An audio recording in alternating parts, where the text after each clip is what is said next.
अगर आप इस टॉपिक को पूरी तरह से सुनते हैं तो आपके घर के 50% प्लस मसाइल आज मैं हल करने वाला हूँ। बच्चा बात नहीं मानता, बच्चा जिद कर रहा है, बच्चा लड़ाई झगड़ा कर रहा है, तो हमें क्या करना है?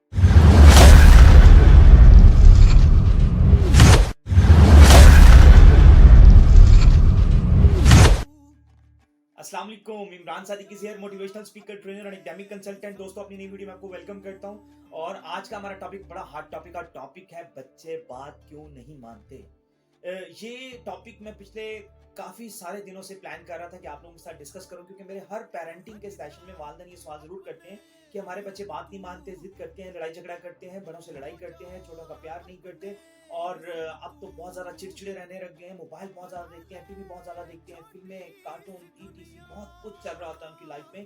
तो पेरेंट्स को बच्चों को लेकर बहुत सारे मसाइल होते हैं, और इन द एंड ये होता है कि पेरेंट्स कहते हैं कि हम उनसे कुछ बात करते हैं, वो बात नहीं मानते। तो दोस्तों, आज इस टॉपिक पर बात करेंगे, लेकिन इस टॉपिक को स्टार्ट करने से पहले आपसे रिक्वेस्ट करूंगा कि मेरे इस चैनल को सब्सक्राइब करें, शेयर करें, बेल आइकन को प्रेस करें, ताकि मेरी अपकमिंग तमाम वीडियोस आप तक बाकायदगी से पहुंच सकें। तो दोस्तों, इस टॉपिक को अब स्टार्ट करते हैं। टॉपिक थोड़ा लंबा जरूर हो सकता है, लेकिन यकीन करें, अगर आप इस टॉपिक को पूरी तरह से सुनते हैं तो आपके घर के 50% प्लस मसाइल आज मैं हल करने वाला हूँ। तो दोस्तों, करना क्या है कि हमारे पास सबसे बड़ा मसला ये होता है कि बच्चा बात नहीं मानता, बच्चा जिद कर रहा है, बच्चा लड़ाई झगड़ा कर रहा है, तो हमें क्या करना है। तो मैं पेरेंट्स से पहला सवाल ये करता हूँ कि जब बच्चा लड़ाई करता है, जिद करता है, तो आप लोग क्या करते हो। तो नॉर्मली मुझे जवाब मिलता है कि सर, हम उनको प्यार से समझाते हैं। तो मैं पूछता हूँ कि जब आप पहली दफा में प्यार से समझाते हो, क्या बच्चा बात मान लेता है?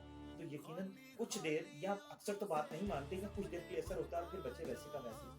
तो फिर मैं पूछता हूँ, क्या दूसरा तरीका क्या यूज करते हो? जब बच्चे ने आपके प्यार से आपने बात की और बच्चे ने बात नहीं मानी, तो फिर आप क्या करते हो? तो पेरेंट्स कहते हैं हम उनको डराते हैं, धमकाते हैं। ओके, हो गया, ठीक है जी, आपने उनको डराया धमकाया, तो क्या बच्चे ने आपकी बात मान ली? नहीं, फिर भी ऐसा नहीं होता।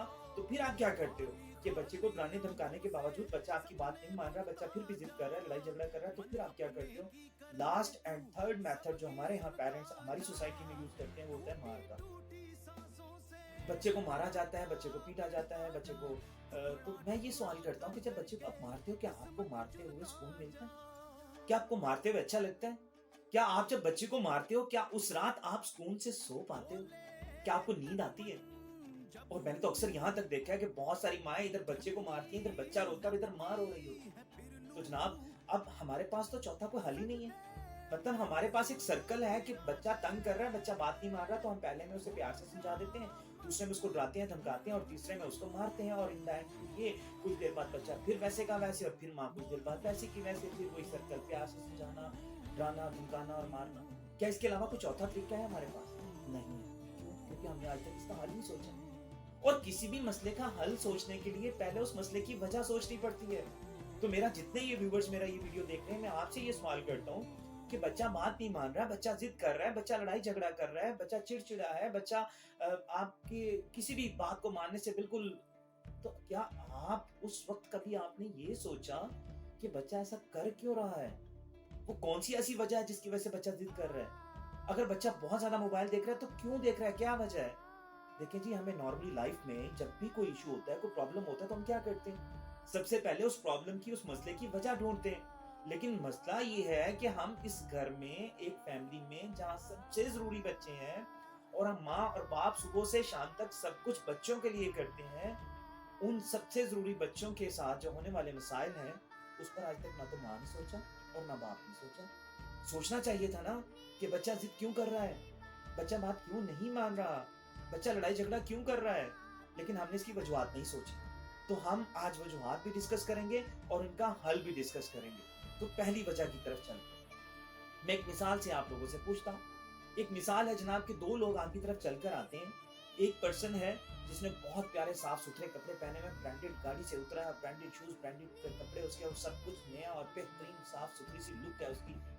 और उसके बाद एक दूसरा शख्स उतरता है जो एक साइकिल से उतरा है, टूटे फूटे से साइकिल से, फटे पुराने कपड़े पहने हुए हैं, कोई लुक नहीं है, कोई सफाई सुथराई नहीं है, कुछ भी नहीं है उसके ऊपर, कुछ नजर नहीं आ रहा। अब वो दो लोग आपके पास चलकर आते हैं, तो आप किसको रिस्पेक्ट दोगे? यकीनन आप अपना जवाब समझते हैं और मैं भी समझता हूँ। अब दूसरी मिसाल की तरफ समझते हैं। दूसरी मिसाल ये है कि आपसे दो लोग बात करते हैं। एक साहिब इल्म है, उसको बहुत सारा नॉलेज है, पढ़ा लिखा है, उसकी गुफ्तार से, उसकी बात से, उसके अंदाज से, उसके इखलाक से पता चलता है कि ये पढ़ा लिखा है, उसको बात करने का अंदाज है, फन है। और एक शख्स है, जाहिल है, उसको बात नहीं करनी आती, उसको पता नहीं है, उसको इल्म नहीं है, उसको बिल्कुल अनपढ़ बंदा है वो, उसको बात करने का अंदाज नहीं आता, इखलाक अच्छा नहीं है, आप किसको इज्जत दोगे, किससे बात करोगे? अपने जवाब नोट करते जाएं और मुझे कमेंट्स में भी शेयर कर सकते हैं आप। तो अब आप तीसरी मिसाल की तरफ चलते हैं। तीसरी मिसाल यह है कि एक शख्स है जो आपसे काबिलियत में बहुत ज्यादा है, जो हुनर में बहुत ज्यादा है, जो आपसे एडवांस है, जदीद है, फास्ट है, जो ज़हीन है आपसे बहुत ज्यादा, और आप उससे कम हो, क्या आप उसकी बात मानोगे या नहीं मानोगे? और एक शख्स है जो आपसे ज़हानत में कम है, नॉलेज में कम है, हुनर में कम है, काबिलियत में कम है, क्या आप उसकी बात भी उतनी ही मानोगे जितनी एक काबिल शख्स की मानोगे? तो यकीनन ये तीसरा जवाब भी नोट कर लीजिए। तीनों जवाब में आप कहेंगे कि हम एक साफ सुथरे शख्स, एक अच्छे वेल ड्रेस्ड पर्सन को इज्जत देंगे, हम एक साहिब इल्म को इज्जत देंगे, और हम एक काबिलियत वाले को इज्जत देंगे। हम उसकी बात नहीं मानेंगे जो काबिल नहीं है, हम उसकी बात नहीं मानेंगे जो साहिब इल्म नहीं है, हम उसकी बात नहीं मानेंगे जो बाइखलाक नहीं है, साफ सुथरा नहीं है, वेल ड्रेस्ड नहीं है, खुशनुमा नहीं है, हम उसकी बात नहीं मानेंगे, उसको इज्जत नहीं देंगे। तो अब इन तीन वजूहात से एक वजह निकल कर आती है कि आपके बच्चे आपकी बात क्यों नहीं मानते। अब समझिएगा, पहली वजह यह है कि हम हमेशा अपने बच्चों को ये कहने लगे हैं, स्पेशली आजकल के नए पेरेंट्स तो बहुत ज्यादा ये बात यूज करते हैं, हमारे बच्चे हमसे बहुत ज्यादा एडवांस हैं, हमारे बच्चे हमसे बहुत ज्यादा फास्ट हैं, हमारे बच्चे हमसे बहुत ज्यादा काबिल हैं, हम तो कुछ भी नहीं। तो एक जगह पर हम खुद उस काबिल शख्स की बात नहीं मान रहे, जो काबिल नहीं है उसकी बात नहीं मान रहे, तो क्या जब बच्चों को हम कहते हैं कि हम काबिल नहीं है, आप काबिल हो, तो क्या वो हमारी बात मानेगा? क्या वो हमें इज्जत देगा? नहीं देगा। एक जगह पर हम खुद कहते हैं कि हम साहिब इल्म की बात मानेंगे, जो साहिब इल्म नहीं है उसकी बात नहीं मानेंगे, और फिर हम बच्चों को ये सामने, बच्चों के सामने ये बात कर रहे होते हैं कि आपको तो सब कुछ पता है, हमें तो पता ही नहीं, हमारे बच्चों को तो बहुत नॉलेज है, हमारे बच्चे तो बहुत इल्म वाले हैं और हम तो कुछ भी नहीं। तो जब माँ बाप ने, बहन बहन भाइयों ने छोटे बहन भाइयों को या बच्चों को ये कहना शुरू कर दिया और उनके सामने ये साबित भी करना शुरू कर दिया कि आप तो साहिब इल्म हो, हम तो कुछ भी नहीं, आप तो काबिल हो, हम तो कुछ भी नहीं, आपको तो सब कुछ पता है, हमें तो कुछ भी नहीं पता, आप तो जनाब एडवांस हो, फास्ट हो, और हम कुछ भी नहीं। और हकीकत में ऐसा भी है कि हमने अपने आप को ट्रेन नहीं किया, हमने अपने आप को बनाया नहीं, हमने अपने आप को सिखाया नहीं, और हमारे बच्चे आज के सोशल मीडिया के दौर में, आज के टेक्नोलॉजी के दौर में हमसे बहुत एडवांस फास्ट हो चुके हैं। तो आज के माँ को, आज के बाप को अगर आज के बच्चे को डील करना है तो उसको फास्ट होना है, उसको एडवांस होना है, उसको साहिब इल्म होना है, उसको काबिलियत में आगे आना है। अगर नहीं आएंगे बच्चे, आपकी बात नहीं मानेंगे, बच्चे वैल्यू नहीं देंगे। एक तो ऑलरेडी हम उनसे कम है, दूसरा उनको बार बार कह कर ये साबित कर देते हैं कि हमें कुछ नहीं आता, इसलिए बच्चे हमें रिस्पेक्ट नहीं करते, इसलिए बच्चे हमारी बात नहीं मानते। आप देखिएगा। और तीसरी वजह की मैंने पहले बात की कि बच्चे एक खुशनुमा शख्स को, एक वेल ड्रेस्ड शख्स को, एक जो बन समर कर रहता है उसको इज्जत देंगे। हम भी तो उसी को इज्जत देते हैं ना, तो हमें बच्चे क्यों नहीं इज्जत देते? अब आप अपने अपने गौर कीजिए, स्पेशली मदर्स, अपने अपने घर में अपनी रूटीन पे जरा गौर कीजिए कि आप कैसे घर में ड्रेस पहनते हो, घर में कैसे बन के रहते हो। एक मासिक आया से ज्यादा बुरा हाल होता है हमारा घर में, सुबह से लेकर शाम तक हम कपड़े चेंज नहीं करते, और बहुत सारी मदर्स 2 से 3-4 दिन तक भी कपड़े चेंज नहीं करती। और वो बच्चा जो बाहर से घूम फिर कर आ रहा है, जिसने टीवी देखा तो अच्छी लेडी उसको नजर आई, उसने कार्टून देखे एक अच्छी खूबसूरत लेडी नजर आई, वो बाजार गया उसको एक अच्छी खूबसूरत लेडी नजर आई, वो स्कूल गया उसको एक अच्छी खूबसूरत टीचर नजर आई, तो वो उनको इज्जत देगा, वो उनको पसंद करेगा, या आपको घर में एक बनने वाली आया मासी ऐसी लुक को पसंद करेगा? तो प्लीज अपनी लुक को, अपनी अपीयरेंस को, अपने गेटअप को घर में भी बना संवार कर रखें। और अलमिया हमारा यहाँ तक हो चुका है कि हमारे घर में अगर कभी हमारी माँ, आज की माँ, कोई नए कपड़े घर में उठा लेना, हाथ में साफ सुथरे, नए तो दूर की बात है, साफ सुथरे घर में हाथ में सिर्फ कपड़े पकड़ ले तो बच्चे परेशान हो जाते हैं। मम्मा आज कहाँ जा रहे हो आप? मम्मा आज कहाँ जाना है? मम्मा को फंक्शन है आज, मम्मा को शादी है आज, मम्मा कहाँ जाना है? ये अलमिया हो चुका है। तो मुझे ये बताएं कि जब एक माँ साफ सुथरी नहीं रहेगी, एक माँ खुशनुमा नहीं रहेगी, बच्चों को अट्रैक्ट करती है, हमें भी तो करती है ना, बच्चों को भी अट्रैक्ट करती है। बच्चे उसके पास ज्यादा देर बैठेंगे, बच्चे उसकी बात को वैल्यू देंगे, बच्चे उसकी रिस्पेक्ट करेंगे जो साफ सुथरा होगा, जो खुशनुमा होगा, जिससे उनको खुशबू भी आएगी। माजरत के साथ हमारी माएँ सुबह से रात तक काम में लगे रहने के बाद पसीने से भरपूर खुशबुओं के साथ, माजरत के साथ बात कर रहा हूँ, बड़े दुख के साथ बात कर रहा हूँ, और फिर हम कहते हैं कि बच्चे बात नहीं मानते। तो इसलिए प्लीज इस बात को वैल्यू दें, समझें। अब आपको बच्चों से ज़्यादा काबिल होना है, अब आपको बच्चों से ज़्यादा तेज़ होना है, अब आपको बच्चों से ज़्यादा फ़ास्ट होना है, आपको ट्रेन होना है अपने आप को सिखाना है और आपको हर वक़्त साफ-सुथरा बनकर रहना है। स्पेशली तब जब बच्चे घर हों तो ज़रूरी है कि माँ बन सबर कर रहे, बाप बन सबर कर रहे, खुशनुमा रहे, साफ-सुथरा रहे, ताकि बच्चों को अट्रैक्ट करे, बच्चे आपके पास बैठना पसंद करें, बच्चे आपसे बात करना पसंद करें। अब हम चलते हैं दूसरी वजह की तरफ। एक टाइम होता था कि बच्चे बाप जैसा बनना चाहते थे और बच्चियाँ माँ जैसा बनना चाहती थी। ज़रा अपने टाइम को ज़रा जो ओल्ड एज में है, ज़रा रिमाइंड कीजिएगा तो देखिएगा कि अगर बाप डॉक्टर है तो बेटा डॉक्टर बनना चाहता है। बाप इंजीनियर था तो बेटा इंजीनियर बनना चाहता था। बाप वकील था तो बेटा वकील, बाप की किराने की शॉप थी, बिज़नेस था, कुछ भी, बेटा वैसा ही करना चाहता था और बेटियाँ हमेशा माँ जैसा बनना चाहती थी। माँ को कहती थी, माँ मुझे घरदारी सिखाओ, मुझे कुकिंग सिखाओ, मुझे सफाई करना सिखाओ और माँ के पीछे-पीछे होती थी सारा दिन। माँ मुझे आटा कैसे गूँथना है ये सिखाओ। जब बच्ची ने माँ के जैसा बनना था, तो वो माँ की बात को मानती थी और जब बच्चे ने बाप के जैसा बनना था, तो वो बाप की बात को मानता था। उसे पता था कि मैंने इसी से सीखना है। बट क्या आज ऐसा है? क्या बेटा बाप जैसा और बेटी माँ जैसी बनना चाहती है? क्या कोई बेटी ऐसी है जो कि मुझे घरदारी सिखाओ, मुझे कुकिंग सिखाओ, मुझे सफाई कर नहीं, नहीं। आज बिल्कुल डिफरेंट हो चुका है। आज बेटा बाप जैसा नहीं बनना चाहता और बेटी माँ जैसा नहीं बनना चाहती, तो इसलिए वो ना माँ को वैल्यू देते हैं, ना बाप को वैल्यू देते हैं। वो उन लोगों को वैल्यू देंगे, वो जिनके जैसा बनना चाहते हैं। इस वजह को समझिएगा, इस प्रॉब्लम को समझिएगा। और हमारे यहाँ माँ-बाप इस बात पर ज़ोर लगाते हैं, या तो हमारे जैसे बन जाओ, या फिर कम से कम हमारी बात मानो, बस जैसे हम कह रहे हैं वैसे कर लो। नहीं करेंगे वैसे। आप उनको इंटरेस्ट क्रिएट करो ना, तो करना क्या है बाप को? अब बेटा बाप डॉक्टर है, बेटा डॉक्टर नहीं बनना चाहता, तो अब बाप को चाहिए कि कम से कम डॉक्टर बनने का सारा प्रोसेस उसको पता हो, सारा इल्म उसको पता हो। माँ डॉक्टर नहीं है, लेकिन माँ को पता हो कि डॉक्टर कैसे बना जाता है, क्या पढ़ना पड़ेगा, कितना पढ़ना पड़ेगा, किस कॉलेज, स्कूल, यूनिवर्सिटी में जाना पड़ेगा, डॉक्टर बनने के फ़ायदे क्या हैं, नुकसान क्या हैं, कहाँ जॉब हो सकती है, क्या-क्या हो सकता है, दुनिया के लिए, कौम के लिए, सोसाइटी के लिए कितना बड़ा इम्पैक्ट पड़ सकता है, ये सारी बातें माँ को पता होनी चाहिए। बेटा इंजीनियर बनना चाहता है, तो माँ-बाप को पता होना चाहिए। बेटा पायलट बनना चाहता है, तो माँ-बाप को इसका सारा प्रोसेस पता होना चाहिए। तो आप वो नहीं है जो वो बनना चाहते हैं, तो कम से कम उस चीज़ का नॉलेज आपके पास होगा और वो डिस्कस करोगे, आप वो बात करोगे, तो बच्चा इंटरेस्ट लेगा और जब बच्चे का इंटरेस्ट आपके साथ जुड़ जाएगा, बाउंड हो जाएगा, तो बच्चा आपके पास बैठना शुरू करेगा, आपकी बात को वैल्यू देना शुरू करेगा और आपकी रिस्पेक्ट करना शुरू करेगा, क्योंकि उसको पता है कि जो वो बनना चाहता है, उसका नॉलेज सारा आपके पास है। तो प्लीज़ दूसरी वजह को भी समझिएगा और तीसरी और लास्ट वजह की तरफ चलते हैं। तीसरी और लास्ट वजह है टेक्नोलॉजी का फ़र्क। बहुत बड़ा दौर का फ़र्क आ गया, टाइम का फ़र्क आ गया है। लेकिन हमारे माँ-बाप चाहते हैं कि जैसे हम थे, वैसे हमारे बच्चे हो जाएँ। इसलिए हमारे घर में कैसेट चलती है और दूसरे 3 दिन ऑन ऑफ ये माँ या बाप चला रहे होते हैं। तो हमेशा पेरेंटिंग के सेशन में ये बात करता हूँ कि आप इस कैसेट को तोड़ दें, फेंकना नहीं है, फेंकेंगे ना फिर उठा लेंगे।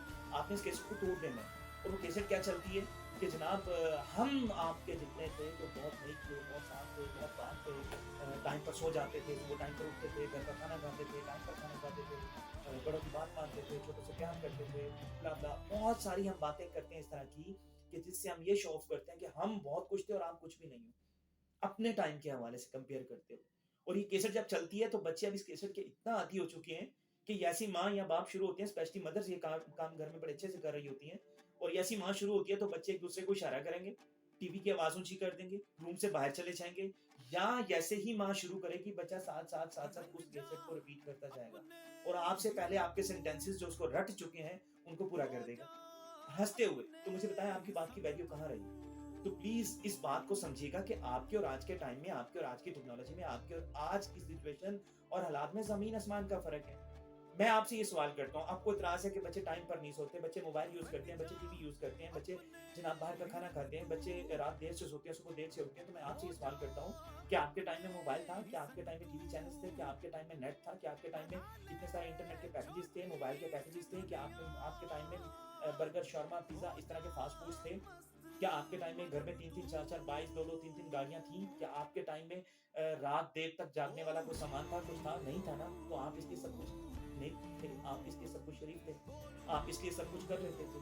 आज के बच्चे के पास मल्टीपल टास्किंग्स हैं, मल्टीपल असाइनमेंट्स हैं, उसको टीवी देखना ही है।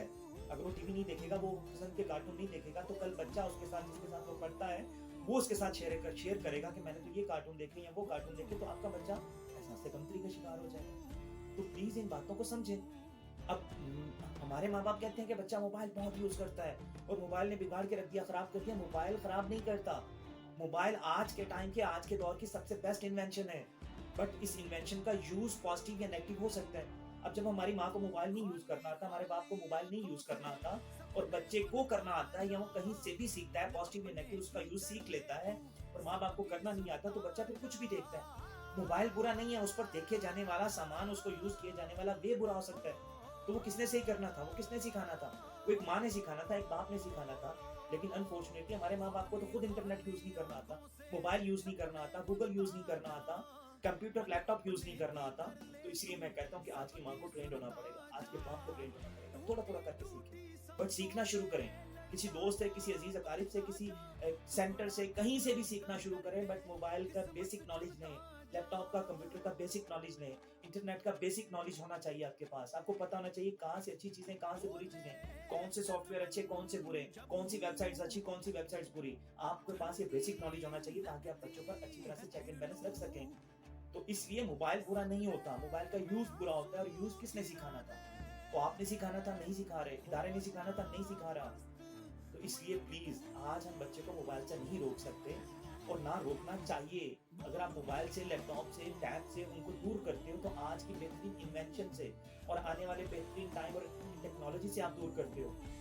आने वाले टाइम में 10, 15, 20 सालों के अंदर बहुत सारे तो डेवलप्ड कंट्रीज़ में अभी आज के टाइम की अगर बात करूँ तो पेपर खत्म हो चुका है, बुक खत्म हो चुकी है।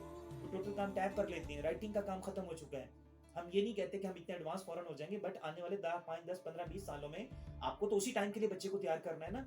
तो उस सालों में हमारे यहाँ भी सब ऐसा हो जाएगा, हमारे यहाँ भी टैब ज़्यादा यूज़ होगा, लैपटॉप ज़्यादा मोबाइल ज़्यादा यूज़ होगा और उन लोगों को जॉब्स मिलेंगी, वो लोग बिज़नेस में आगे जाएँगे जो टेक्नोलॉजी से अच्छी भावना रखते हैं, जो स्किलफुल होंगे। और अगर हम और आप आज के बच्चे को इन चीज़ों से दूर करते हैं, उससे आज तो जो नुकसान हो रहा है, मल्टीपल और नुकसान होते हैं, वो एक अलग मैटर है। लेकिन आने वाले टाइम में उसको कितने नुकसान होंगे? क्या वो आने वाले टाइम में आपको अच्छे अच्छे अल्फाज से याद करेगा? क्या वो आपको दुआ देगा कि मेरे माँ-बाप ने जनाब मुझे इस चीज़ों से दूर रखा और आज टाइम ही इन चीज़ों का है? तो इसलिए प्लीज़ इन मैटर्स को समझें। मेरी वीडियो बहुत लंबी होती जा रही है, बट ये 3 वजूहात मैंने आज आपके सामने रखी हैं कि एक तो अपने ऊपर काम करें, अपनी काबिलियत के ऊपर काम करें, अपने आप को एडवांस करें, फ़ास्ट करें और बच्चों के सामने ऐसा हरगिज़ मत कहें कि बच्चे हमसे ज़्यादा एडवांस हैं, बच्चे हमसे ज़्यादा फ़ास्ट हैं, बच्चे हमसे ज़्यादा तेज़ हैं। नहीं, आप हमेशा बच्चों को ये बावर करवाएँगे, हमेशा बच्चों के सामने रखेंगे कि बाप बाप होता है, माँ माँ होती है। हम आपसे बड़े हैं, हम आपसे ज़्यादा काबिल हैं, एडवांस हैं, फ़ास्ट हैं और ये आपको प्रूव भी करना है, जस्ट बाय वर्डिंग नहीं। ये आपको प्रूव करना है कि आपके पास नॉलेज उनसे ज़्यादा होना चाहिए, आपकी काबिलियत उनसे ज़्यादा होनी चाहिए, आपकी स्किल्स उनसे ज़्यादा होनी चाहिए, आप खूबसूरती में उनसे ज़्यादा अच्छे लगने चाहिए। हमारे यहाँ माँ-बाप सारा पैसा बच्चों की खूबसूरती, बच्चों के ड्रेस, बच्चों की चीज़ें, बच्चों के बच्चे सारा दिन बच्चों के पीछे लगे रहते हैं और अपने आप को भूल जाते हैं। और वही बच्चा जिसको आप सारा दिन बेहतरीन करके तैयार करते हो, शाम में वही कह रहा था मम्मा आप तो एक मासी की तरह लग रही हो। या वो बच्चा कहता नहीं तो कम से कम फ़ील भी नहीं करवाता आपको। वो बाहर के किसी टीचर के साथ तो बड़ा अच्छा फ्रैंक हो जाएगा, उसको उसकी बात को वैल्यू देगा, इज़्ज़त देगा, रिस्पेक्ट देगा, लेकिन घर में माँ को रिस्पेक्ट नहीं देगा, इज़्ज़त नहीं देगा, वैल्यू नहीं देगा। तो इन बातों को समझिएगा। ये बड़ा ही हॉट और इम्पोर्टेंट टॉपिक है और हम घर में मोस्टली पेरेंट्स एक बड़ी कॉमन सी ये मिस्टेक्स कर रहे हैं और हमें एहसास भी नहीं हो रहा। और हम इसका सारा मलबा सोसाइटी पे, मोबाइल पे, सोशल मीडिया पे डाल देते हैं कि बच्चों को बिगाड़ दिया। बच्चों को बिगाड़ने वाली सिर्फ़ माँ हो सकती है, बाप हो सकता है और कोई नहीं हो सकता। अल्लाह ताला ने जब कुरान में फरमाया, अल्लाह ताला ने जब कैसे माँ को दर्जा दिया और माँ के दर्जात में बेहतरीन चीज़ें सामने रखी। जी माँ जो है वो माँ के पाँव तले जन्नत रखी। माँ के क़यामत वाले दिन माँ के नाम से पुकारा जाएगा। और इसी तरह से बहुत सारी और माँ की गोद को पहली दरजगाह कहा गया। तो ये मैं हमेशा ये सवाल करता हूँ तो बात के लिए बातें क्यों नहीं की गई? क्यों? क्योंकि पता है ना कि माँ ज़्यादा कुर्बानी देगी। माँ का इफ़ेक्ट बच्चे पर ज़्यादा होगा। माँ जन्नत की कुंजी बन सकती है, माँ जिनके पाँव तले जन्नत आ सकती है। माँ जो है, माँ की गोद जो है वो पहली दरजगाह, बेहतरीन दरजगाह हो सकती है और अगर माँ करना चाहे तो। तो इसलिए दोस्तों तमाम व्यूअर्स से ये रिक्वेस्ट है कि इस वीडियो को ज़्यादा से ज़्यादा शेयर करें, इन बातों को ज़्यादा से ज़्यादा फैलाएँ ताकि हमारे घरों में माँ-बाप अपने अंदर कुछ बेहतरीन तब्दीलियाँ लेकर आएँ, जिससे हमारे घर का माहौल, हमारे घर के मसाइल हल हो सकें। दुआ करता हूँ, इस दुआ के साथ इस वीडियो को एंड करता हूँ कि अल्लाह पाक हम सबके लिए बहुत सारी आसानियाँ फरमाए। हमारी औलाद को हमारे लिए बाइस बरकत, बाइस रहमत और बाइस निजात फरमाए। और हमें उनकी तरबियत में वो किरदार अदा करना नसीब करे जो इस्लाम और कुरान ने हमें हक दिया है, इस्लाम और कुरान ने हम पर फ़र्ज़ किया है। थैंक यू सो मच, जज़ाकल्लाह। अस्सलाम वालेकुम।